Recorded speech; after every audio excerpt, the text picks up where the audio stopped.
بسم اللہ الرحمن الرحیم۔ السلام علیکم ورحمۃ اللہ وبرکاتہ۔ دس از نعیم ہیئر، اور آج ہم آپ کی خدمت میں یہ شیخ اکبر محی الدین ابن العربی کی کتاب ہے مواقع النجوم۔ تو اس کا پینڈنگ تھا بہت عرصے سے بک ریویو، اور میری بھی خواہش تھی مگر مختلف مصروفیت کی وجہ سے نہیں ہو سکا۔ تو آج میں آپ کو اس کا شارٹ سا بک ریویو دوں گا۔ اب ابن العربی کی کتابیں کے اوپر بک ریویو دینا بڑا مشکل کام ہے، کیونکہ ان کا ایک ایک جملہ جو ہے وہ پوری ایک کتاب کی حیثیت رکھتا ہے۔ تو اس لیے کسی ایک جملے کو بیان کر کے پھر آگے اس پہ کمنٹ کرنا وہ بڑا مشکل کام ہے۔ تو میں صرف کتاب کے فارمیٹ کا اور اس کے بیسک کانٹینٹ کا تعارف کروا دوں گا، باقی جو کانٹینٹ ہوں گے وہ آپ خود ہی پڑھیے گا۔ تو اس کے اوپر میں نے جو تھوڑا سا کام کیا ہوا تھا وہ میں پڑھ کے سنا دیتا ہوں آپ کو۔ یہ میری اپنی ہینڈ رائٹنگ میں نے اس کے اوپر نوٹس بنا کے لکھے ہوتے ہیں، تاکہ جب بھی کتاب نکالیں تو ایک ہی دفعہ کی محنت ہے وہ دوبارہ پھر بار بار نہ کرنی پڑے۔ تو ایک تو آپ کی تاریخ پیدائش آپ نوٹ کر لیجئے، 26 جولائی 1165 کو تھی، اور تاریخ وفات آپ کی ہے 1240 کی نا، اور کل عمر مبارک آپ کی 75 سال بنتی ہے، اور آپ کی جو نیشنلٹی تھی وہ اندلس کے رہنے والے تھے۔ پھر جو دوسری خاص چیز یہ ہے کہ آپ کا جو مواقع النجوم کتاب کا جو عنوان ہے، مواقع النجوم جو لفظ ہے، یہ سورہ واقعہ کی آیت نمبر 75 سے لیا گیا ہے، تو وہاں پہ آپ دیکھ سکتے ہیں۔ اور مواقع النجوم کتاب جو ہے جولائی 1199 میں رمضان المبارک کے دنوں میں، جب آپ کی عمر مبارک 34 سال کی تھی، صرف 11 دنوں میں اپنے عزیز دوست بدر الحبشی کے لیے تحفتاً تحریر فرمائی تھی۔ اور جب آپ اس کتاب کو دیکھیں گے تو آپ 11 دنوں میں دیکھیں کہ from the authors point of view کہ 11 دنوں میں کتنے فوکسڈ ہو کے کتنی شاندار کتاب تحریر کی ہے۔ تو اس کا مطلب ہے ان کے اپنے تھاٹ پروسیس پہ کتنی گرپ ہوتی تھی۔ پھر ایک جو چیز میں نے خاص نوٹ کی ہے، یہ پہلے میں نے اس کا بک ریویو اپلوڈ کیا تھا، تو میں نے یہ مشہور ترکی ڈرامہ ارطغرل کے پہلے سیزن کی 13ویں قسط میں اس کتاب کے تذکرے کے حوالے سے ابن العربی اور اسلام دشمن پادری کے مابین مکالمہ موجود ہے، جس سے پتہ چلتا ہے کہ اس دور کے مسیحیوں میں بھی یہ کتاب اپنے اسرار و رموز اور علمی حیثیت میں کس قدر مشہور تھی۔ یعنی اس میں یہ ہوتا ہے کہ وہ جو پادری ہوتا ہے، جو اسلام دشمن ہوتا ہے، تو وہ بک شاپ میں آتا ہے، وہاں ابن العربی قرآن پاک پڑھ رہے ہوتے ہیں، اس کو نہیں پتہ ہوتا کہ یہ ابن العربی ہیں، تو وہ کہتا ہے جی مجھے مواقع النجوم کتاب چاہیے۔ تو پھر مکالمہ ہوتا ہے، تو وہ خیر اس کو ابن العربی اپنی یہ کتاب تحفتاً دے دیتے ہیں۔ اور اس پادری کو یہ کتاب کیوں چاہیے تھی، that is very important point to note. تو وہ بہرحال میں آپ کو بتاتا ہوں، اور اس کتاب کے ٹوٹل 580 صفحات ہیں۔ اب وہ اس کو چاہیے کیوں تھی پادری کو کتاب، تو شیخ احمد محمد علی یہ اس کے جو اس پہ اس کا تھوڑا سا انٹروڈکشن لکھا ہوا ہے، وہ کہتے ہیں ہر عمل کے وجود پذیر ہونے کا ایک وقت ہے، اور وہ عمل اس سے پہلے وجود پذیر نہیں ہو سکتا۔ شیخ اکبر کی اصطلاح میں نجم سے مراد عمل ہے، مواقع موقع کی جمع ہے جس سے مراد مقامات ہیں، پس مواقع النجوم سے مراد اعمال کے مقامات ہیں، مطلع سے مراد جائے طلوع ہے۔ تو یہ اس کے پورا اس کا عربی میں جو نام کرنے کے بعد مراد اسرار اور علوم کی جائے طلوع ہیں، یعنی وہ مقامات یا جگہیں جہاں اسرار اور علوم کا ظہور ہوتا ہے۔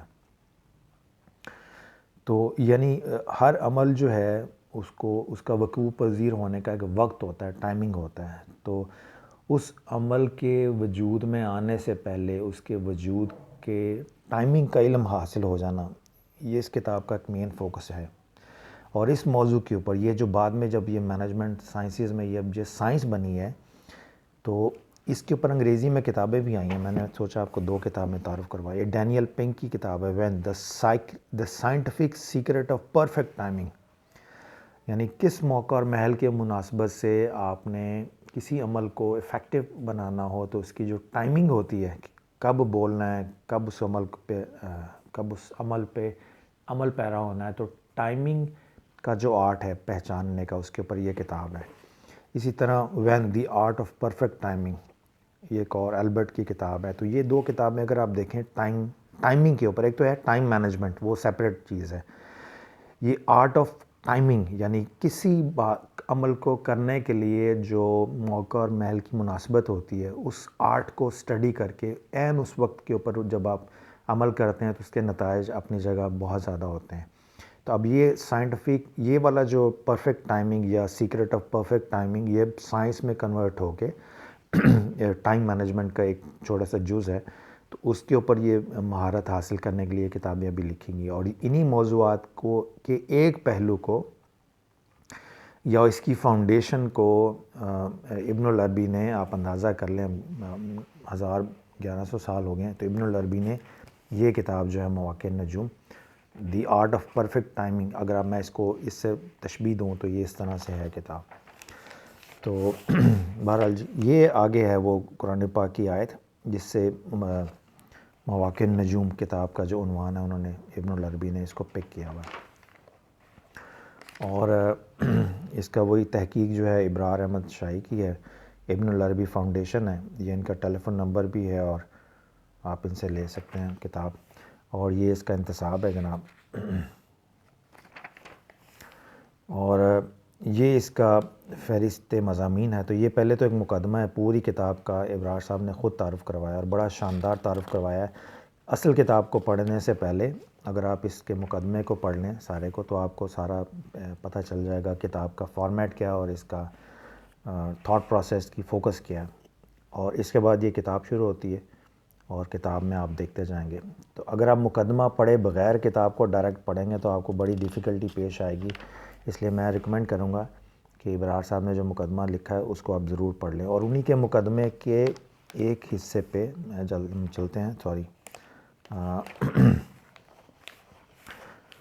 اب یہ ابرار صاحب کہتے ہیں کہ شیخ اکبر نے اس کتاب کو 3 مراتب میں 3 حصوں میں ترتیب دیا ہے، مرتبہ عنایت ہے، مرتبہ ہدایت ہے، مرتبہ ولایت ہے، اور ان میں سے ہر مرتبے کے 3 افلاق ہیں، 3 آسمان ہیں، یعنی کہ اور کل ملا کر 9 افلاق بنتے ہیں۔ ان میں سے 3 اسلامی ہیں، 3 ایمانی ہیں اور 3 احسانی ہیں۔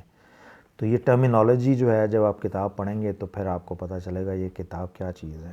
تو بہت شاندار کتاب ہے، اور اس میں خاص بات یعنی پوری کتاب میں ہر صفحے پہ ہر لفظ کے اوپر ایک خاص اپنا ہے۔ تو جو چیز میں نے چنی وہ مجھے کلک ہوئی تو میں نے کہا آپ کو بتاؤں۔ یہ ابن العربی نے کہا فرمایا ہے جب اس میں شرمگاہ کا جو ہے کہ کہتے ہیں کہ یہ شرمگاہ کا جو فلک ہے، کہتے ہیں کہ یہ شہوت اس خیال کا نتیجہ ہے جو دل میں نکاح کے بارے میں آیا۔ یہ خیال آنکھ کے دیکھنے، ہاتھ کے چھونے اور کان کے جذب کرنے والی بات سے جنم لیتا ہے۔ اگر آپ نے تھنک اینڈ گرو رچ پڑھی ہو نیپولین ہل کی، تو اس میں سیکس پاور کے اوپر ایک پورا چیپٹر ہے۔ تو جو نیپولین ہل نے کہا ہے کہ اگر آپ اپنے فائنینشیل انڈیپینڈنس کی طرف آنا چاہتے ہیں، اپنی زندگی میں کامیاب ہونا چاہتے ہیں پروفیشنلی اینڈ اس میں، تو آپ کو اپنے جو آپ کی اپنی جو سیکس پاور ہے، آپ کہہ لیجئے جنسی قوت ہے، اس کو پاکیزہ رکھنا بہت ضروری ہوگا، اور اس کو یہ یوٹیلائز کر کے اس کی انرجی کو فوکس کرنا ہوگا ٹورڈز اپنی پرفارمنس کی انرجی پہ۔ ایگزیکٹلی یہی بات ابن العربی نے 1100 سال پہلے آپ کو یہ بتا دی ہے، اور اس وقت میں تو وہ آپ اس میں یہ دیکھیں، آپ فرماتے ہیں کہ جب بندہ اپنی شرمگاہ کی حفاظت کرتا ہے تو اللہ تعالیٰ اسے اپنے کلمات میں سے کلمہ دیتا ہے جسے اسے مردے زندہ کرنے، اندھے اور کوڑی کو شفا دینے کا راز وہب کیا جاتا ہے۔ اس مقام سے محقق شیخ اپنے مریدوں میں اسرار اور ارواح پھونکتا ہے، یعنی اگر آپ اپنی سیکسول پاورز کو پاکیزہ رکھیں، مس یوز نہ ہونے دیں اور حفاظت کریں ان کو، تو اللہ تعالیٰ اس کے بدلے میں یہ انعامات آپ کو، یہ صلاحیتیں دیتا ہے۔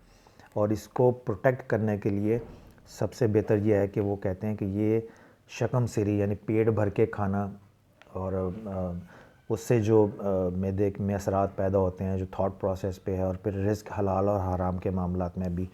اور حضور صلی اللہ علیہ وسلم کی انہوں نے حدیث فرمائی ہے کہ شیطان بنی آدم میں خون کی طرح دوڑتا ہے، سو اس کے راستوں کو بھوک اور پیاس سے بند کر دو۔ تو حضور نبی کریم صلی اللہ علیہ وسلم کی حدیث مبارکہ انہوں نے بیان فرمائی ہے۔ تو میں نے آپ کو 2 کتابوں کے، ایک تو یہ میں نے آپ کو بتا دیا تھنک اس میں وین کے اوپر، اور دوسرا آپ کو میں نے یہ کہہ دیا کہ وہ تھنک اینڈ گرو رچ کا۔ تو آپ دیکھیں ماڈرن مینجمنٹ سائنسز میں بھی جو سائیکالوجی کے اوپر اور ہیومن بیہیویئر کے اوپر چیزیں ایز اے سائنس کے مختلف سبجیکٹ بن کے آ رہی ہیں، وہ ابن العربی کی کتابوں میں چیپٹرز کی شکل میں جا بجا مختلف ان کی تھیوریز اویلیبل ہیں. تو یہ جناب اتنی موٹی کتاب ہے اور اس کے پیچھے ابن العربی کا جو ہے وہ آپ نے بیان فرمایا ہے کہ اس کتاب کو میں نے کیوں لکھا ہے، اور یہ خوبصورت انداز سے پرنٹ ہوئی ہوئی ہے. اور میرے اس بک ریویو میں آج میرے ساتھ میرے جو ریسرچ اسسٹنٹ ہیں وہ بھی بیٹھے ہوئے ہیں اور مزہ لے رہے ہیں. تو بہرحال یہ آپ اس کو دیکھ لیجیے گا. میں نے اس کو بریفلی آپ کو بتایا، میں نے جتنی بھی تصوف پہ کتابوں کا بک ریویو دیا ہے، ابن العربی کی کتابیں اتنی مشکل ہیں اس پہ بک ریویو دینا. میں اس کو کہتا ہوں یہ کوڈڈ اسپریچویلٹی ہے، یعنی لفظوں اور ٹرمینالوجی کے اندر اسرار اور رموز چھپے ہوئے ہیں. تو جو جتنا اللہ پاک کی طرف سے جس پہ جتنے بھی فضل اور کرم ہوگا وہ ابن العربی کی عبارت کو اتنا سمجھ جائے گا. ایون کہ مولانا جلال الدین رومی کی جو مثنوی ہے وہ آسان ہے سمجھنا ابن العربی کے مقابلے میں، کیونکہ مولانا نے روزمرہ کی مثالوں سے بندے کو کانسیپٹ سمجھائے ہیں. تو وہ سمپلیفائڈ ورژن ہے ابن العربی کی کوڈڈ اسپریچویلٹی کا. تو یہ آپ ضرور پڑھیں. اور ابن العربی فاؤنڈیشن کا خاص کام یہ ہے ماشاءاللہ کہ ادھر عربی ہے اور ادھر اسی طرح اس کا اردو ترجمہ ہے. تو اگر آپ ادھر اردو پڑھ رہے ہیں تو ساتھ میں آپ کو اسی کے لیول میں آپ کو اس کا عربی بھی مل جاتا ہے. تو یہ ریسرچ اسکالرز کے لیے حوالہ کوٹ کرنا یا جو اسکالرز ہیں جن کو عربی آتی ہے ان کے لیے بھی بڑی شاندار کتاب بن جاتی ہے اس کے اوریجنل متن کے ساتھ. تو آپ اس کو ضرور دیکھیے گا. تو یہ بہرحال ایک مختصر سا بک ریویو ہے. I hope you like it. I wish کہ میں اس کا زیادہ ڈیٹیل سے دے سکتا ہوں، مگر میں نے جیسے کہا کہ یہ بڑا مشکل کام ہے ابن العربی کی کتابوں پہ بک ریویو دینا. تو انشاءاللہ پھر کسی اور بک کے ساتھ میں حاضر ہوتا ہوں. آج مواقع نجوم کی بہت زیادہ ڈیمانڈ تھی مجھے، تو میں نے سوچا آج گھر بیٹھے ہیں تو میں اس کا یہی کر دیتا ہوں. تو مجھے اور میری ریسرچ ٹیم کو اجازت دیجیے. اللہ حافظ. پھر انشاءاللہ ملاقات ہوتی ہے.